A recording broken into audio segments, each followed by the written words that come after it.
Welcome to The Explainer. Today we're going to a place where memories are basically scars, and a chilling crime is digging up all the secrets buried just under the surface of a small American town. We are heading deep into the suffocating humidity of Wind Gap, Missouri, the fictional setting of Gillian Flynn's novel Sharp Objects.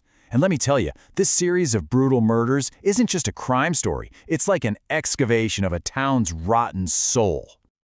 So our story kicks off with Camille Preaker. She's a journalist in Chicago, and she spends her days writing about all kinds of urban tragedies. She's functional, but really just barely. And her past? That is a place she never, ever wants to go back to.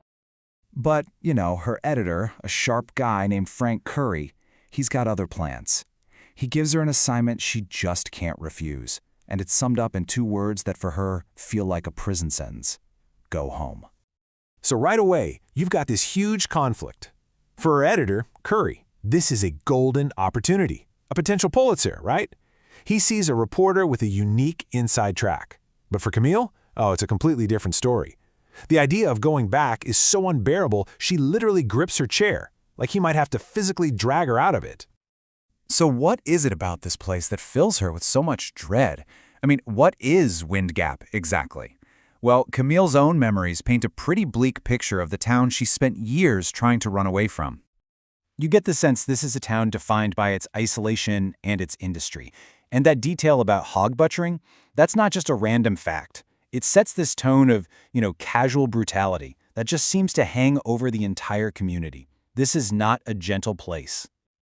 At first glance, the town's main street looks like something from a postcard, It's almost aggressively quaint. But it feels like a really fragile facade, like a thin layer of paint over something rotten.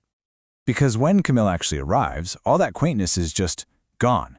The place is a ghost town, totally held captive by fear. You've got these posters for a missing 10-year-old girl, Natalie Keene, plastered everywhere. They're like a constant, silent scream. And that search for Natalie Keene? Yeah, it doesn't last very long. And its conclusion confirms that the town's worst nightmare is already a reality. They find her body in this grotesque scene, right on the supposedly safe Main Street. And that one detail, no teeth, connects her death to another murder from the summer before. A serial killer is hunting the children of Wind Gap. Now, when you look at the timeline, something really crucial jumps out. The first murder happened nearly 9 months before Natalie Keene disappeared. So this wasn't some sudden crime spree. It's this slow, creeping horror that has been festering in this town for almost a whole year. And who were these girls? Well, they weren't meek or mild-mannered. Ann Nash was a tomboy, defiant enough to just chop off her own hair. Natalie Keene had a feral grin and was known for being a handful. These were girls with spirit, girls who would have fought back. The killer's method is just so specific. It's eerie. A simple clothesline, a public but hidden dumping ground. No sexual assault, and then there's the most disturbing signature of all, the careful post-mortem removal of every single tooth. This isn't random violence, it's a deeply personal, ritualistic act. This is the question that just echoes through the whole investigation. It's a detail that's so bizarre, so intimate, it suggests the motive is way beyond a simple act of murder. This is about possession, about taking a trophy.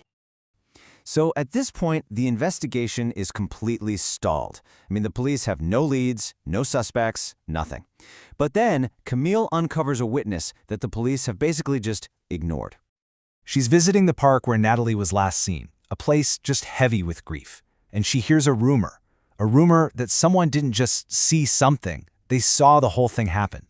She tracks down this boy, James Capisi, and he is so traumatized by what he saw that he's basically become a recluse, just hiding inside his house.